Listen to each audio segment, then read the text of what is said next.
ஸ்ரீமதே ராமானுஜாய நமக. அடியேன் இப்போ இருக்கிறது ஜோதிஷ்குடி அப்படின்ற ஒரு இடம். கொடிக்குளம்னு மதுரை ஒத்தக்கடை பக்கத்தில் ஆனைமலையுடைய அடிவாரத்தில்.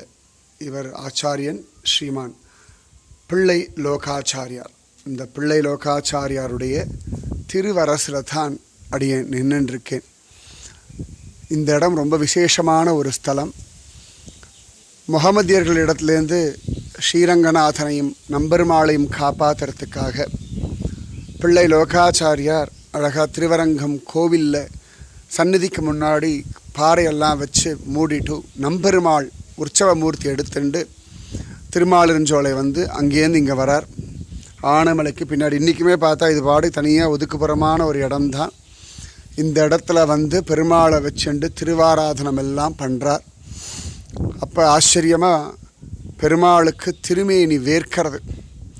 அப்போ ஜோரா திருமலை ஆழ்வாருடைய தாயார் அவர்கிட்ட சொல்கிறார், பிள்ளை லோகாச்சாரியர், அம்மா பெருமாளுக்கு வேர்க்கிறது விசிறுன்னு. அப்போ அவர் கேட்குறா, பெருமாள் திவ்யமான திருமேனி வேர்க்குமோ அப்படின்றார். அப்போ அழகாக ஆண்டாளுடைய பாசுரத்தை ஸ்ரீ பிள்ளை லோகாச்சாரியார் சொல்கிறார், வேர்த்து பசித்து வயிறசைந்து அப்படின்றார். அதுக்கப்புறம் வீசினதுக்கப்புறமா பெருமாளுடைய திருமேனியில் இருக்க வியர்வை நிற்கிறது. இந்த இடத்துல தான் பிள்ளை லோகாச்சாரியார் குகையில் பெருமாளை வச்சுண்டு காப்பாற்றின்னு இருந்தார்.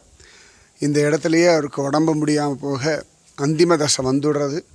பெருமாளை தியானம் பண்ணிட்டு எங்கள் பக்கத்தில் இருக்கக்கூடிய செடி கொடிகள் சின்ன சின்ன பூச்சிகள்லாம் கூட தொட்டு அனுகிரகம் பண்ணி ஆச்சரியமாக அவளுக்கும் மோட்சம் கிடைக்கிறதுக்கு விசேஷமாக பிரார்த்திச்சுன்ற ஒரு மகானுடைய திருவரசு அவருடைய சமாதி. அவ்வளோ விசேஷமாக ஜீர்ணோத்தாரணம் எல்லாம் பண்ணியிருக்கா.